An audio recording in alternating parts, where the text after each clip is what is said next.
So, um, I'm talking about the Betty Czar and her daughter Allison Czar. And I don't know, it's been funny that I've been on this streak of talking about families or couples.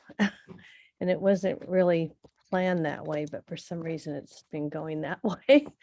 Hmm. Um, so are there people in the audience that know these artists? No, I don't know. No No? way. No way. Okay. All right. Well, they're California artists from Southern California.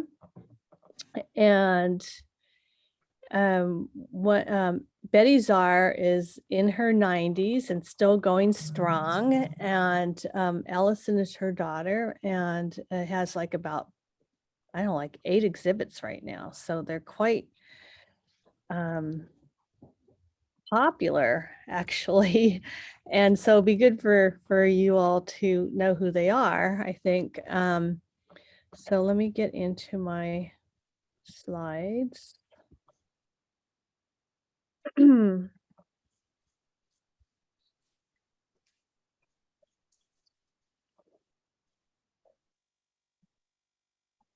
Okay, here's a picture of Betty Czar. And she was born in 1926 in Los Angeles. She's an American artist known for assemblage. And assemblage is almost like a form of 3D collage that there's a base, a substrate that usually has three-dimensional elements that are coming out of it or stuck on it. And typically they're found objects, but not always. And she's a visual storyteller and also a printmaker, though most of her work in the last decades or so has been assemblage. And she was part of the Black arts movement of the 1970s. And the Black arts movement was an African-American led art movement. And then through activism and art, they created new cultural institutions and conveyed a message of Black pride. And she works with myth and stereotypes about race and feminism. And these are the most recent exhibits throughout, a lot of them in Southern California, and then looks like they're all Southern California or New York. So she's I mean the last couple she was at LACMA, which is LA County Museum of Art, and then Morgan Library and Museum in New York. And this is some of her work, which the one on the right is called The Liberation of Aunt Jemima. And the one on the left is Spirit Catcher. And this is Allison Czar, her daughter. And she's also an American, well, more of a sculptor actually, and painter and installation artist, and also work with spirituality and African-American diaspora. She was born in 1956. She's American and Haitian. She went to Otis College of Art and Design and Scripps College. And I forgot, I didn't mention what schools Betty went to, but she was at Long Beach, and I forget where else. We'll probably hear it in one of the videos. And this is Allison's work. The one on the bottom is called Coup, and the one in the upper right is called Ruse. And she's gotten into doing, she's doing bronze and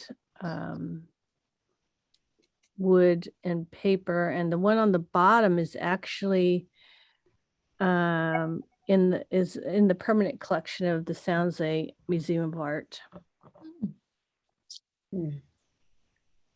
And these are all the shows that Allison is in or just had. Oh, okay. Well, I guess this one at Freeze Viewing Room, and I don't know, I'm not familiar with this gallery, is ending in a couple of days. And then the one next to it, Call and Response, collecting African American art, is at Utica, in Utica. And then there's one in Toledo, excuse me, Supernatural American and Paranormal American Art, and that's there until September. And then the one next to it is just ending in Madison, Wisconsin, at University of Wisconsin, and she's at the Crocker right now, which is, oh, if you've been, that's in Sacramento, which is a beautiful museum. Actually, I haven't seen that show, but I've known quite a few people have gone to it and they said it's a really good show. Maybe I'll try to get down there before it closes. And she's in Santa Monica, or else it looks like just ended in earlier this year well, it says January, so I'm not sure if it's still there or not. And then Benton Museum of Art and Pomona College in Claremont, and is there till December. I mean, she has to have a lot of work to be in all these shows at the same time.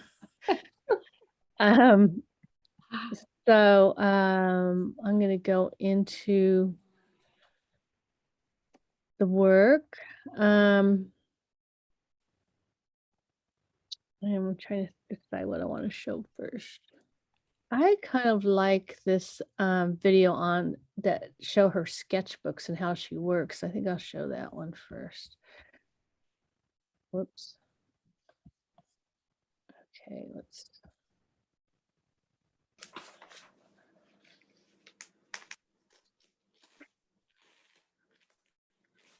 What I like about this video is it's not always so often that you get to see the sketches or the thought that goes into work before it's actually created. So I really thought this was a nice piece about her.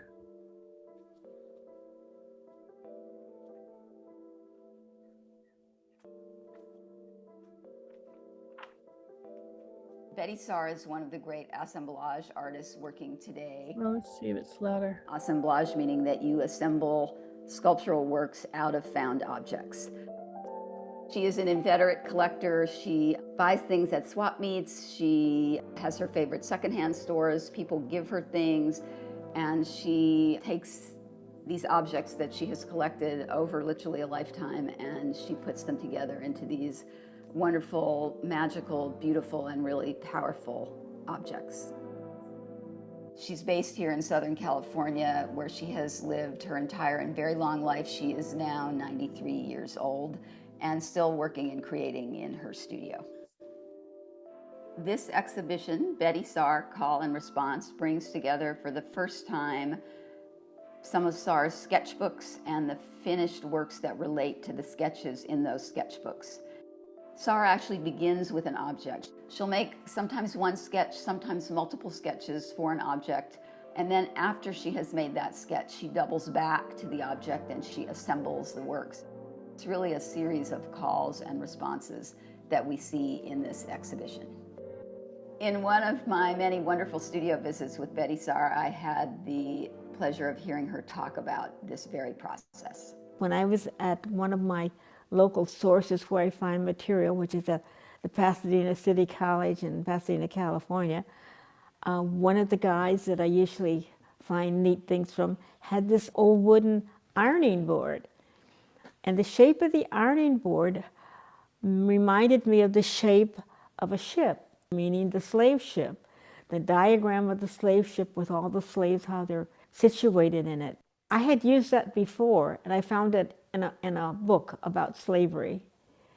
But that's part of my visual language, just like a blackbird or a crow for Jim Crow, or a hand, a palm of the hand for your fortune or something like that, and some of the other astrological signs. But when I saw that, I immediately got this idea. I said, oh, that slave ship diagram would look really good on it. And the shape of it was also like a tomb, in a way like a casket. So it had this kind of sad, ominous feeling about it. It just seemed to make a statement about, like, you get off the slave ship and then you're a slave and you wash and iron and clean or pick cotton or whatever you have to do. So I bought that, and then I had to enlarge the diagram in order to fit that shape. And then I looked around for a photograph of a woman ironing, and I appropriated a photograph. And then found a flat iron like my grandmother used to, where you would have to heat them on a stove and then iron. And from the iron to the ironing board, I made this rusty chain. For me, that told the story, okay. But then I thought about, I would hang a sheet behind it to make it more like a tableau or a little scene rather than just an isolated ironing board out there. So I hung a rope for a clothesline and had some old wooden clothespins and hung this white sheet.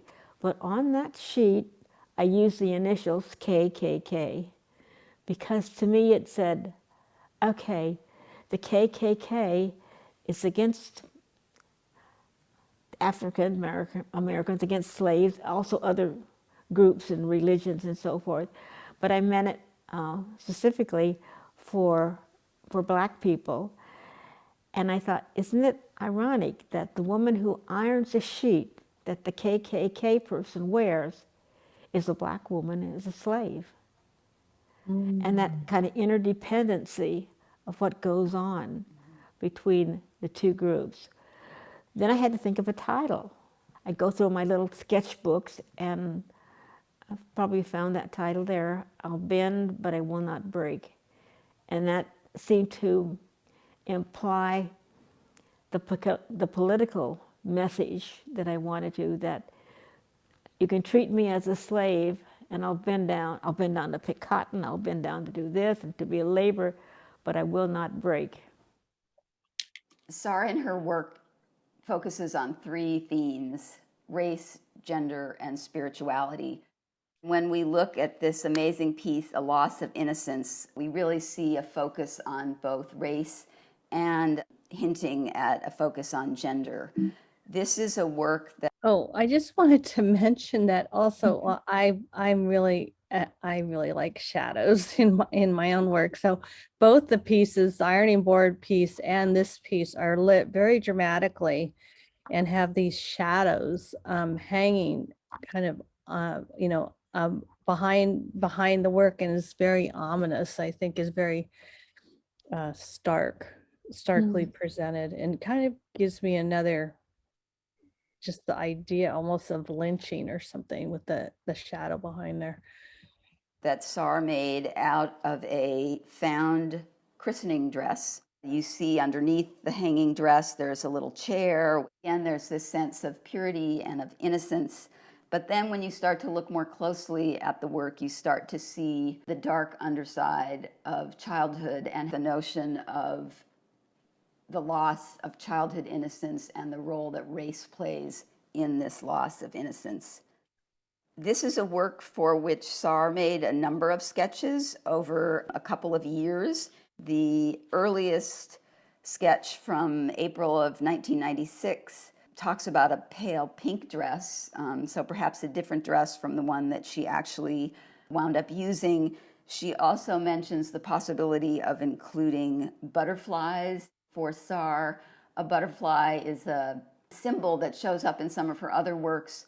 She first talks about wanting to have the little chair be a spirit chair, referring to the spirit trees or bottle trees that come out of the Congo civilization in Africa, where people literally hang glass bottles from trees and use them to ward off evil spirits. And so she was going to adapt that to a small chair. And you can see in the sketchbook, there's a drawing of a chair with 4 bottles at the top of the chair back.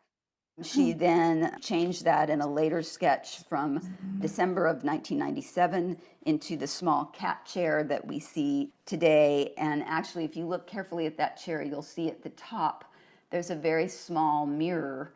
And I think this mirror plays the role of the glass bottles in that it reflects light and will reflect back evil spirits and protect the person sitting in the chair. In the latest sketch from March of 1998, we see the reference to the fabric labels with the epithets, and she makes a note to herself to order the labels on this sketch. We see in these sketches sort of the thought process that she's going through and the evolution of the work as it becomes what we see in front of us today. The next piece we'll look at is A Call to Arms from 1997. A Call to Arms incorporates a used washboard made by the National Washboard Company, and we still see the word national on the washboard. She's covered up the word washboard and written in there racism, so immediately this washboard doesn't only conjure up women's labor, but it conjures up Black labor as well. So you see at the very top a brush doll, literally made out of a little brush, a broom. This doll has her arms out, and these arms are actually made out of bullets.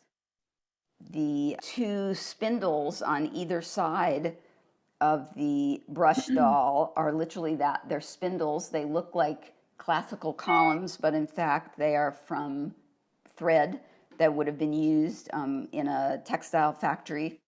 And then on top of these two spindles, we see a black power fist with wonderful silver nail polish. And so again, sort of the powerful fist with a very female attribute of the nail polish.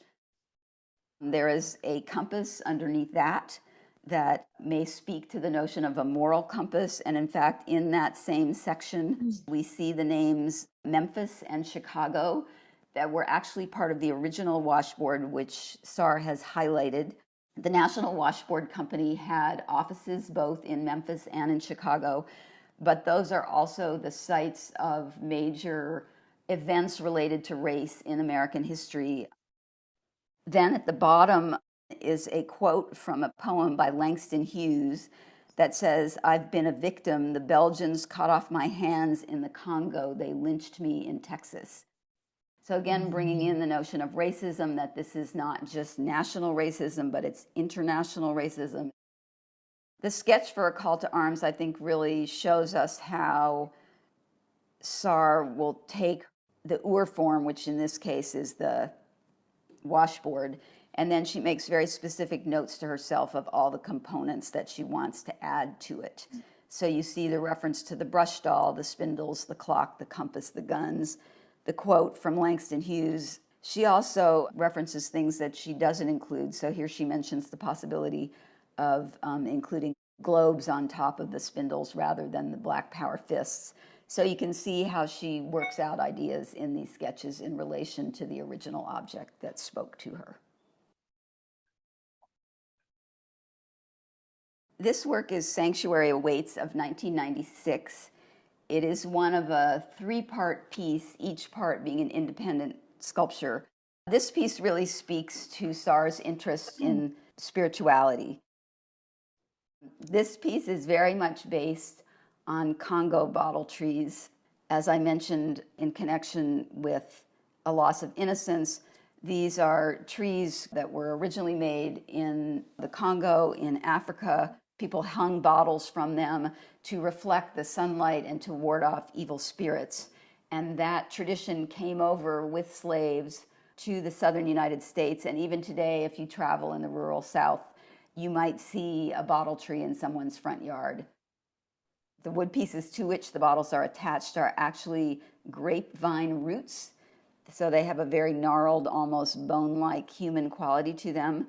If you look at the underside of the tabletop, so to speak, there is another black power fist in there. There are palm fronds. There's some kind of a shell. There is actually facing upwards, almost at the very bottom of this stack of elements, another compass. Again, this notion of a moral compass, that our spirituality can serve as a moral compass for all of us.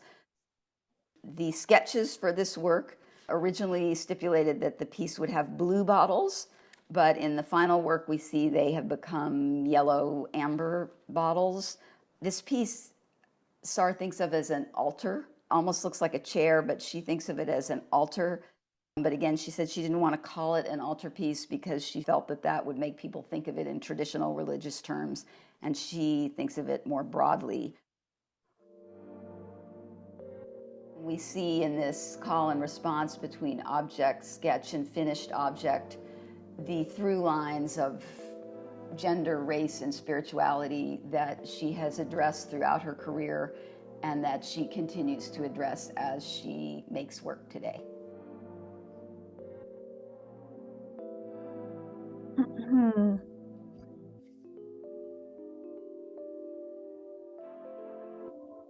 Okay.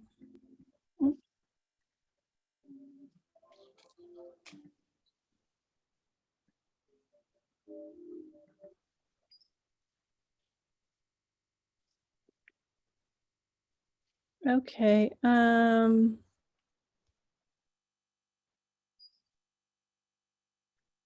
So People ask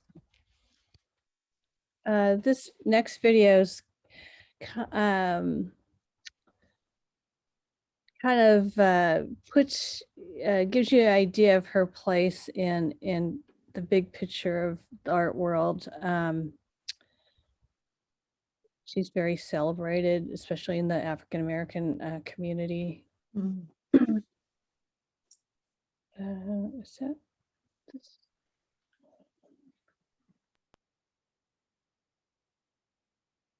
Okay. me every day. What do I do to look the way that I do? Now on display in Los Angeles, the art of Betty Saar, whose mixed media works like this one confront some of the most difficult issues in our country's history. Our guide is Serena Altschul. This past fall's annual gala at the Los Angeles County Museum of Art was a star-studded event with dozens of celebrities gathered to honor someone not often found on red carpets. Betty, right here. She's an icon of the feminist and black arts movements. I'm just a girl that made art and was happy making it and loved making it. And Betty Saar is being modest, extremely modest. In recent months, the 93-year-old artist was cast in the spotlight with major shows in New York and Los Angeles. Both met with glowing reviews. It's written about that this is kind of the Betty Saar moment. Does it feel any different to you? No, No. only a few more aches and pains because I'm older, Right. but the creative part of me is forever young. Saar's primary art form is called assemblage, sculptures made from found items that she pieces together, often addressing spirituality and Black oppression. The shape of the ironing board reminded me of the shape of the diagram of the slave ship. So I had that printed on that. The works turn the ordinary into the extraordinary.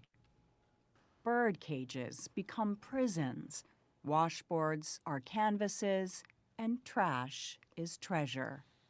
My favorite place to look for objects to use in my art is the flea market or the swap meet. I look this way and I look that way, and there's a little box that says, "Come over here and look inside of me." She keeps her gathered treasures in her Los Angeles studio, where she's lived and worked since 1962. It's organized chaos with everything separated by color and theme. Ships in one area, clocks in another, all just waiting for a second life in one of Saar's creations. It really is assembling the pieces and putting them together. Betty Saar developed an interest in art while growing up in Pasadena, California. She would go on to graduate from UCLA with a degree in design, marry, and raise 3 daughters. And I received a few grants, and I said, "Oh, somebody out there sees me as an artist." So Right. I just looked in the mirror and said, "You're an artist, Betty Saar," and just kept on making it. Since then, she's had more than 80 solo shows in museums and galleries, gaining attention for politically charged pieces, like this, one of her most celebrated works featuring a derogatory mammy caricature. I said, suppose I make her a warrior Right. to be liberated from her past of being a negative servant. She's still at Jemima, but she has her own weapons, a hand grenade or a rifle. Not that I want to promote killing or anything like Right. that. So I called it The Liberation of Aunt Jemima. Her current show at the Los Angeles Museum of Contemporary Art includes thought-provoking pieces like this christening dress. The title, The Loss of Innocence, refers to the christening dress and the innocence of a child, and then all the negative things that happen, starting usually with childhood, of name calling. Saar's race has not only impacted her art, but how it's been received. Artists of color from her generation were just not given the chances than white artists. They didn't have the galleries, the infrastructures, the network. Christoph Scherix curated a recent show of Saar's prints at New York's Museum of Modern Art. You know, I really think it's a beginning of a reevaluation of her role among the artists of a generation. Betty Saar's career has been defined by the way she perceives and presents the past. But when it comes to her own life, Saar isn't as reflective. If you were looking back and you had a younger version of yourself, what would you say to her? I don't think that way. I do it, it's over, I keep going forward. I don't look back. Have you ever wondered what happens when you pour salt into a cabbage? Okay. So that's Betty, larger than life, amazing artist. And now I'm going to show you some work of her daughter, Allison.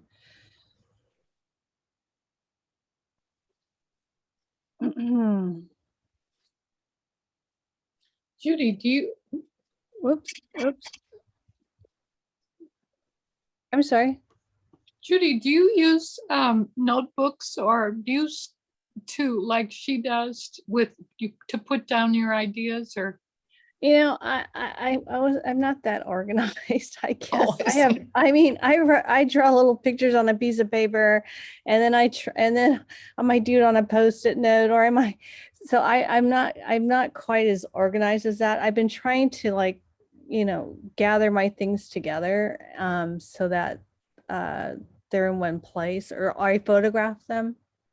But I have quite a few friends now that are starting to have their collections in different universities or museums, and so they have archives, like massive archives of everything they've done or anything that's influenced them for decades. And so anyway, I don't know if that's ever going to happen to me, but I've been trying to be a little bit more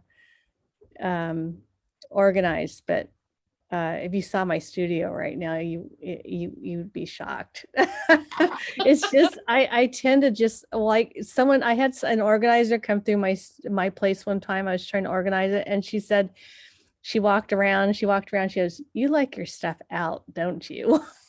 I have so much stuff out all over the place, but that can influence you. Having things around you. But anyway, enough about me here.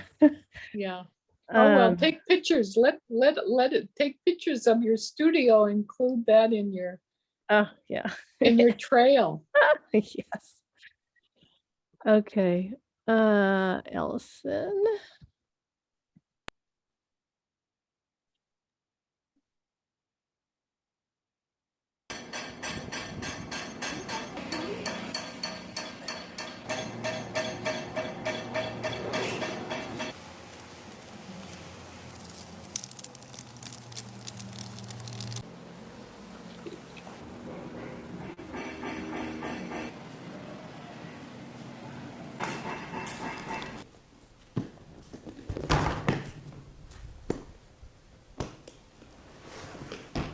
What got me interested in the theme of this show, which is silt, soot, and smut, was doing a residency in New Orleans at the Joan Mitchell Center.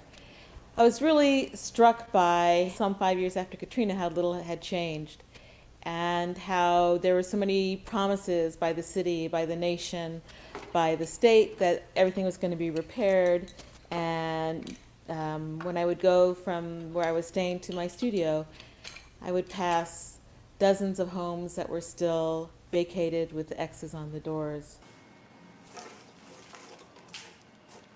I had found a group of these old, beautiful sugar sacks that had stains, and some of them had been made into quilts, and we took the quilts apart. They were worn so thin, some of them, that you could actually see through them, and they had this feel that they had actually been lived on. And the other components I started using were these old mattress tickings and old pieces of linen and canvas that had been made into other things. And I started sewing them together to kind of create a canvas. I think part of the inspiration for those canvases were the quilts of Gee's Bend, where there were these beautiful abstractions used with found materials. I began to do these drawings on them first with gesso and some different chalks and charcoals, and then eventually worked into doing paintings that were utilizing acrylics and oils and things like that.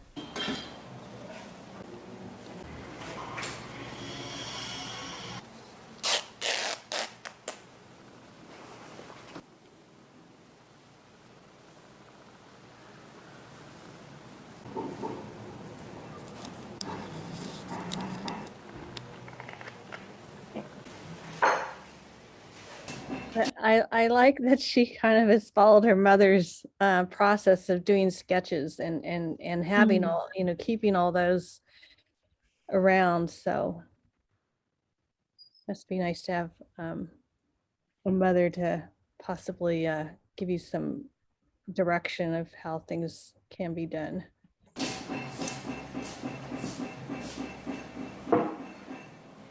So I was also doing some drawings on the drawers out of old steamer trunks. I'd take parts out, and they had these beautiful drawers, so they kind of made these really beautiful sort of 3-inch thick canvases. And they had, some of them had old linen on them already, but some of them I also added some of the sugar sacks to them and have a little bit more texture.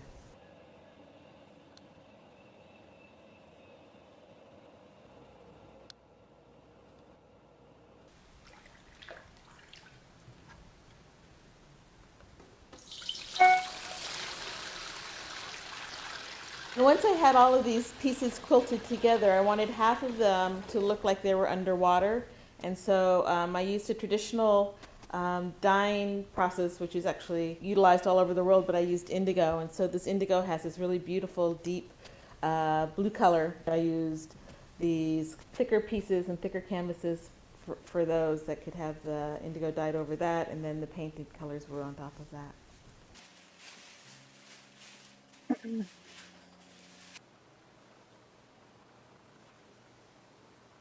Wash basins, buckets, jars, jugs, glass, silt, soot, tar, smut.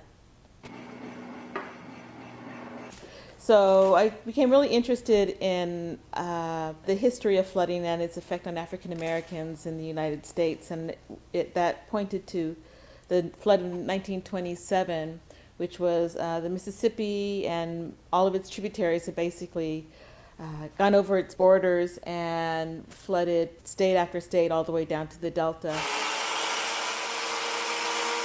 The African American sharecroppers were conscripted to build the levees, basically served as slaves, and were unable to evacuate their own families. And then once the floods had actually hit and the levees had broken, they were isolated on the levees and kept there intentionally so that they wouldn't flee.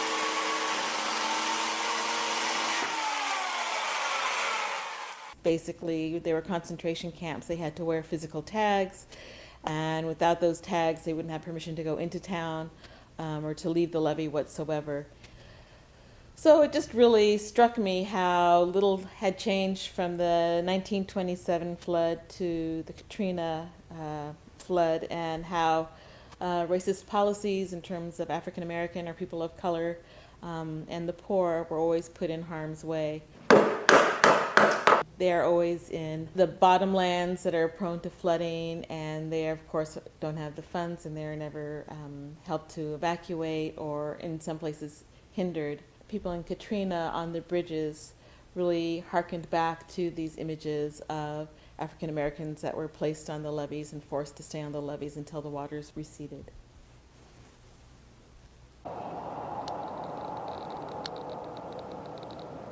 What a lot of people don't realize is how the 1927 flood impacted United States history, and specifically the impact it had on music and jazz. Jazz was happening in New Orleans, and the blues was happening in the Delta.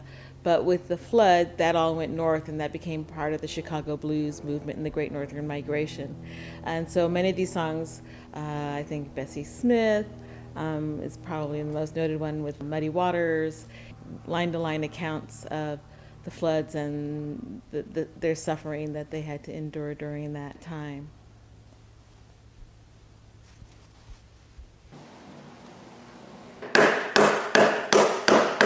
When I did these paintings, I gave them each this title of a dance, and some of them were real, like the Black Bottom Stomp.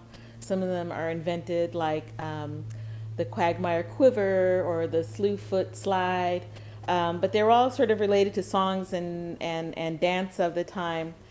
And it was really curious because people from the North were taking these songs and added on racist lyrics. The darkies are slipping and a sliding in the mud, which was obviously a direct reference to the 1927 in a very sort of really cruel and derogatory approach. And so I really started looking at these paintings and thinking about how it's ambiguous whether they're in some sort of agony or they're in some sort of ecstasy, and that they're either dancing or they're running. And I kind of want to keep this sort of in-between play. And the work then started to evolve to really talk about the river and African Americans' relationships in and of itself. And I became interested in including Mami Wata, who is a deity from the African diaspora, who's the goddess of the rivers. It really talks about that energy and that sort of give and take and play between African Americans living in the floodplain and the relationship to the Mississippi River.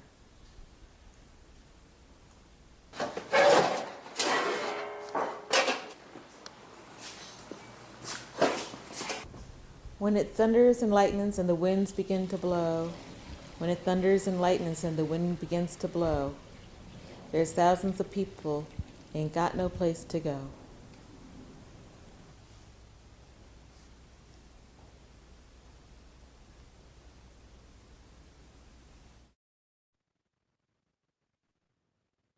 Okay.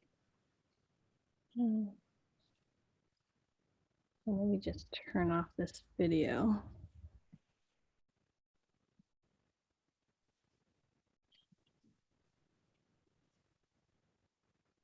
Okay. So that's Allison. There's a couple other videos I wanted to show, but just curious what you think about I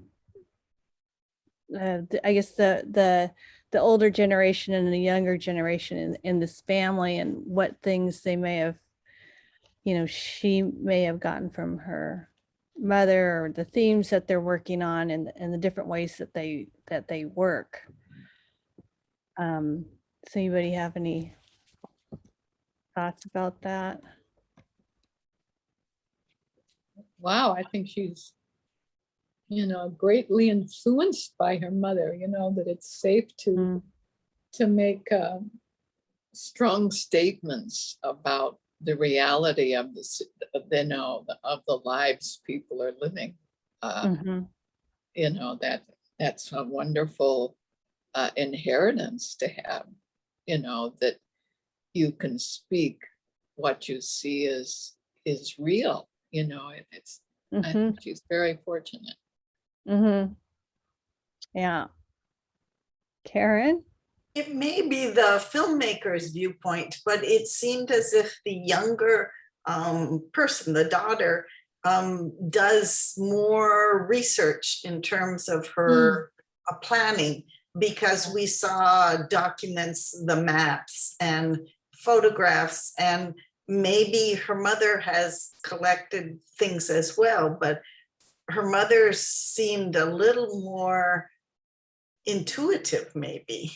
Mm-hmm. I don't know. Whereas the daughter seemed a tiny bit more studied.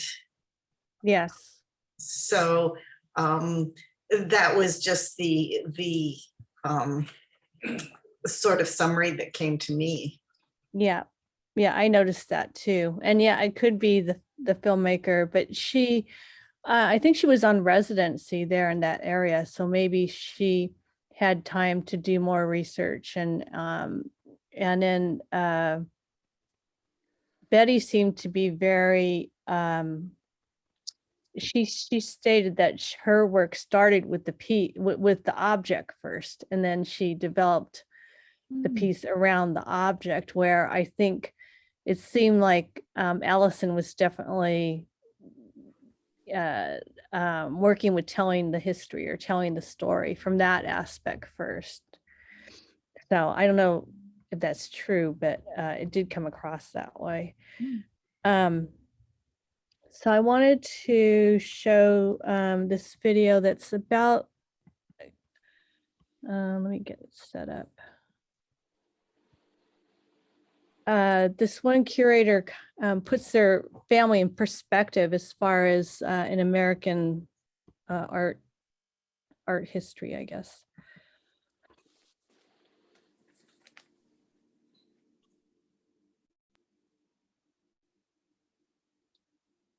Well,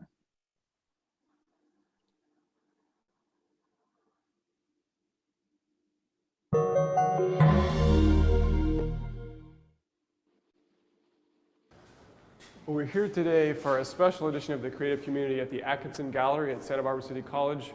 We're going to look at the work of Allison Saar. So let's talk to Atkinson Gallery Director, Dane Goodman.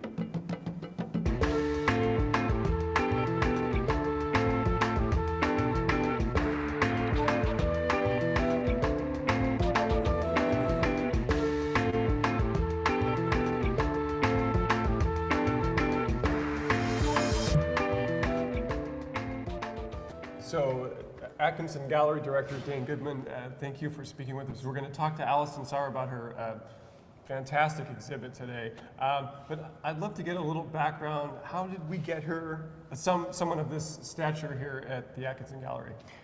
Well, a couple years ago, I asked Allison to be the juror for our annual small image competition.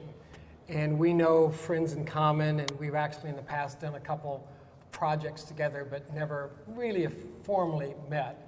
And so she came up and juried the show, and she was a great juror. And at the end of the day, I said, would you consider doing a show? And my idea was like, we'll do whatever she wants to do. And I'm happy if we just want to show prints and old work, and that's fine. Whatever, I know the town would love to see the work. But then the show evolved and turned to what you see, which is a full-blown sort of mini museum exhibition, almost like a miniature mid-career retrospective here. In American art, there's like, I would say, two major families. There's the Charles Peale family from the late 1800s, early 1900s, and they were all painters. Mostly sons, but there was one daughter, very well-known portrait, miniaturist, sort of still life painters. And then in the 20th century, there's the N.C. Wyeth, Andrew Wyeth, and Jamie Wyeth family, very well-known painters. But they're all back east, they all are painters, they all come out of the Northern European painting tradition. And they're all sort of more of a guy thing. I mean, there's women that are well-known painters, but when we think of them, we tend to think of the men. Okay. In around the 50s, we've got Allison's mother, Betty Saar, growing up in Pasadena. And then she has her children, and Allison has two sisters, one's a painter, one's a writer, and they're growing up in LA, 50s, 60s, 70s time period. So for me, this is a great emblem of America and who we are now. These other families, to me, represent sort of the past history of American art. And Allison's family represents where we are now, certainly this broad multiculturalism that's in her family. And this kind of also, it happens on the West Coast. And its nexus is almost out of more of a matriarchal, feminine viewpoint rather than a patriarchal thing. So I think these are something to take note of. In some ways, it's almost like the Marcellus family down in New Orleans with Ellis. The Jazz family, yeah. Yes, Jazz family. But he's like, here's Ellis, and he's raising his son, Wynton and Bradford, and the other son who's a trombone player, but I can't remember his name. Same thing, this stuff is going on, and they're going on outside of what we've always been considered the mainstream area of America, which is the Northeast. So we have a whole new world viewpoint. And I think it's important to take note of that and be proud that it's happening on the West Coast. Absolutely. Well, thank you, Dane, for bringing this show to the Atkinson Gallery. You're welcome. Well, now we're here actually inside the gallery with Allison. Allison, it's great to meet you. Thank you. You heard Dane talking a little bit about your place in contemporary art and your family. Tell me a little bit about whatever you might want to add to that. Well, it's funny because I never really think of think of it as a place in contemporary art. Coming from an artistic family, that it's more like the family business, and that it was a very natural sort of place to go. And so when I hear stuff like Dane trying to carve out this little niche for us to fit within this grander scheme, is always kind of entertaining to me because it's really just been kind of what we've always done. The family was like soap or whatever. Yeah, exactly. I mean, my father was an art conservator, and then my mother, of course, is Betty Saar, and so it was all about I think mainly she gave us stuff to do to keep us out of the way. She was doing printmaking and etchings at the time, and so we were always constantly being fed art materials to kind of just stay out from underfoot. So in some interviews I've seen you talking about actually helping her working with the pieces that she's putting together. Yeah, I've kind of been her studio assistant a couple of times, and hence my children have been my studio assistants as well, and so the legacy lives on. Well, Dane told me that you have a son and a daughter, right? Yes, that one is very interested in... One of them's currently at CalArts, and the other one, we just started putting out applications for other art programs as well. And your husband teaches at CalArts? And my husband teaches at CalArts. It's an arts family. Yeah, it's like a mafia here. Well, let's walk up to Inheritance. This is the piece that we see on the sheet that comes out, the publicity material, so it's obviously an important piece to you. It's a portrait of your mother, you say? It is, and it came about foremostly from a trip that both she and I took together to Senegal. And I was just really blown away by, these young children, carrying things to the market, carrying their siblings, and sort of, no complaining. I think of my own children, and I think of so many of their friends and whatnot, to get them to take out the trash is a major event. And so I was really impressed by these child atlases. And so I had this idea, and then really thinking about in terms of who my mother is and how she was very much formed by her father dying kind of suddenly, and calling her to the bedside and saying, please take care of your mother and your, infant brother and sister. And so it really talks about who she became. She had, Right. And so in this case, this is a child maybe about 5 or 6, which is the age of my mother's father, the age my mother was when her father passed.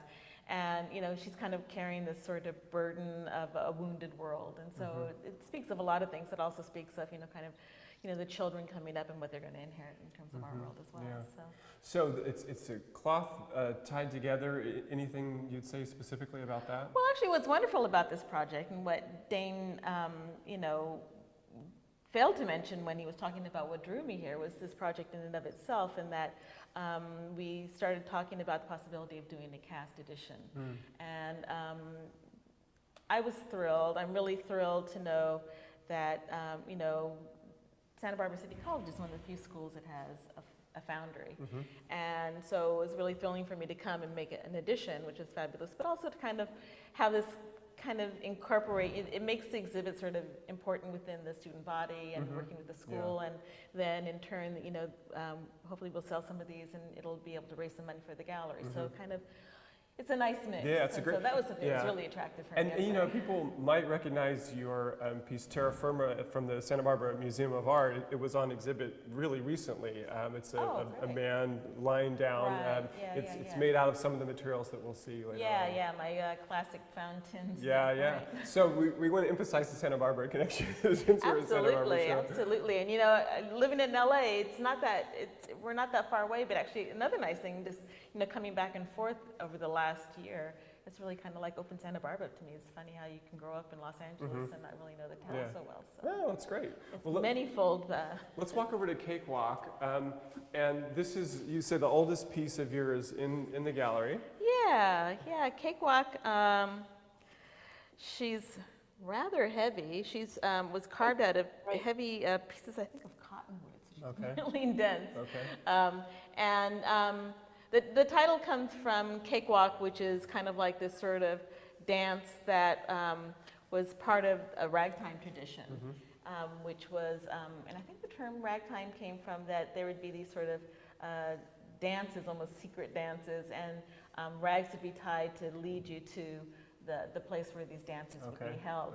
And an actual cakewalk, while it was kind of interesting on two levels, one was that it was an actual contest, and so people would bring some money to the party, and then if they won the contest, which was the cakewalk, which is basically promenading and high kicking. If you kicked, some say you kicked the cake off, but I think you had to, whoever kicked the highest or kicked something off of a platform, and thus the legs moving win, up and down. right? Would win this prize. But also, cakewalk was really this sort of satirical or parody of sort of the pompous nature of white slave owners. Absolutely, So, yeah. here, I'll show you how she works. All right. Yes, you have to have a little bit of strength. But you can, and then she kind of wants to kind of move around and do her own thing. She's a little hazardous, actually. And so she's like a giant puppet. And then that's also, I mean, also the idea of the piece was kind of how, as women, and often women of color, were manipulated not only by sort of the media and ideas of beauty and fashion, but African American women or women of color also have to play off of, this sort of Western idea of beauty and how we're constantly straightening our hair and kind of jumping through all these hoops to kind of be deemed acceptable. Yeah. And so that's pretty much, so she's kind of doing this song and dance. Well, I know that sometimes you have a title like Cakewalk that has a little bit lighter than the piece itself, which can be pretty dark. I mean, this is a piece that's really striking, and we can sort of feel the history coming off of it. Right. Yeah. She's a bit of a heavy, pun intended. But I really like this sort of idea, and I think that also comes out of an African American tradition of taking very sort of heavy, dark subject matter and putting these sort of light. If you look at the blues, for example, which is very influential in my work. That you're talking about the really kind of stuff, there's always this let me humor turn in this it. off. Take a nap. Right, yeah. Well, and so we walk from Cakewalk. What's the next piece here in the gallery that you? Okay, here we go. Okay, so anyway, I did want to give a little bit of time to talk. I mean, there's a lot of good videos that I found, but I'm not going to be able to show them all. So, any thoughts about these two artists and their work?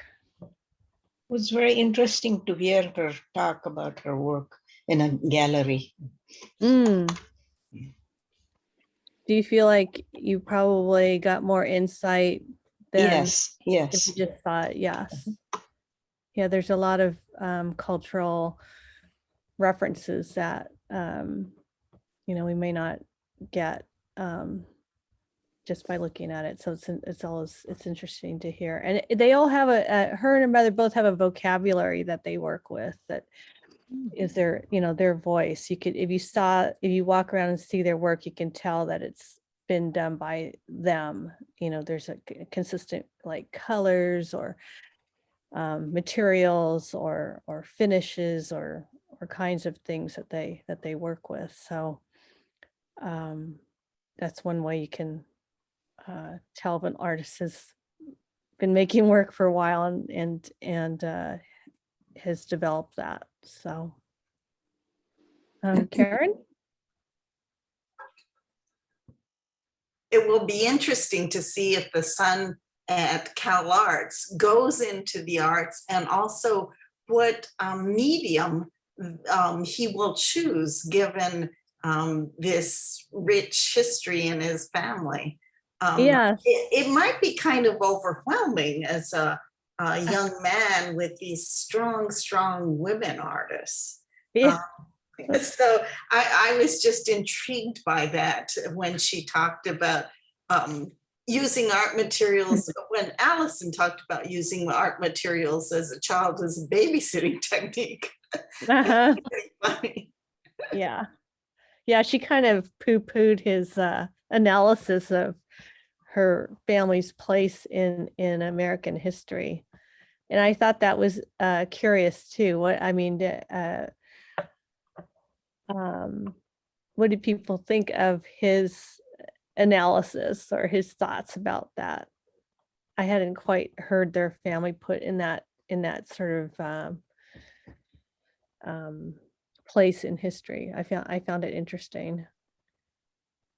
And I actually didn't know the Peel family. Of course, I knew the Wyatt family. So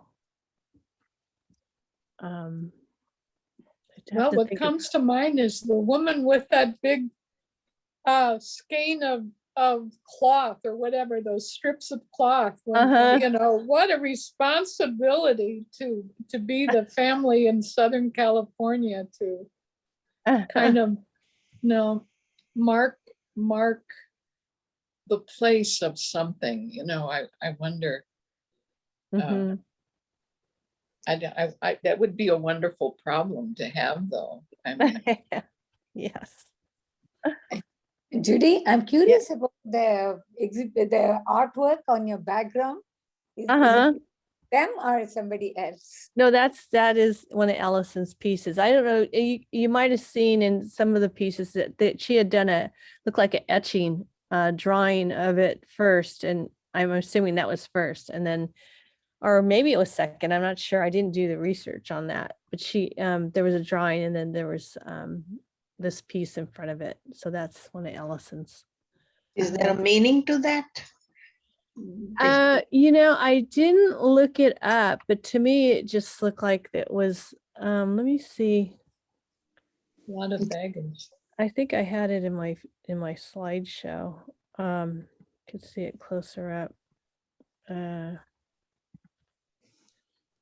To me, it looked like it was about, oh, she called it coup, which I'm not sure what that means, but all this baggage kind of tied to her hair, and then she seemed to have these pair of scissors, like she's going to cut herself loose from it. That was the impression I got, but I didn't actually do any reading on that specific image. So interesting. Yeah, it's very interesting. Yeah. I did see her work. It was at MOAD. If you've ever been to that museum, the Museum of African Diaspora in San Francisco, and they have a lot of good shows there. And she had her work there. So. Any other, Karen? One of the things I wanted to thank you for, Judy, is getting all of this together. But the most telling to me is the visits to artist studios and seeing process. That's fascinating. Yeah. And then just learning about different parts of the art world. Like Allison was in New Orleans at a residency in New Orleans, and actually my daughter had told me about that particular program, but most people wouldn't know of these artist residencies where you can work on a project sort of unfettered by any limitations. They just give you the space and sometimes a stipend. The other thing about the art world is finding out about things like Santa Barbara City College. And she mentioned she was pulled there by the Foundry. And I didn't even know that art programs would have a foundry for doing bronze casting or things. That's fascinating. Yeah. That's I didn't know about Santa Barbara either. So that was interesting. But there are, I don't know, maybe at some point I have done a few artist residencies myself, and they're all really different. I mean, some of them expect you to do something, some of them have themes that you work on, some just say it's your time to do what you want. They're all really different. I mean, I could do a talk about artist residencies if people are interested in that. There's quite a few in the Bay Area too. So, okay, well, I'm way over time here now. So I'll let you all go. And next week we're gonna talk about